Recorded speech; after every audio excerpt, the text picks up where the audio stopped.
How to play Cry of Fear co-op on Steam.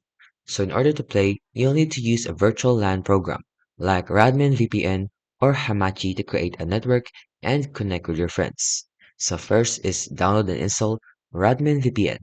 Then you want to create a Radmin VPN network. By launching the app, just create a network and set a name and password.